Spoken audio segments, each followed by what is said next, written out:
أعوذ بالله من الشيطان الرجيم. بسم الله الرحمن الرحيم. ألم تر إلى الذين أوتوا نصيبا من الكتاب يدعون إلى كتاب الله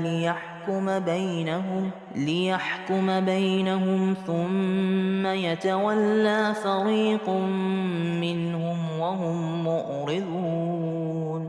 ذلك بأنهم قالوا لن تمسنا النار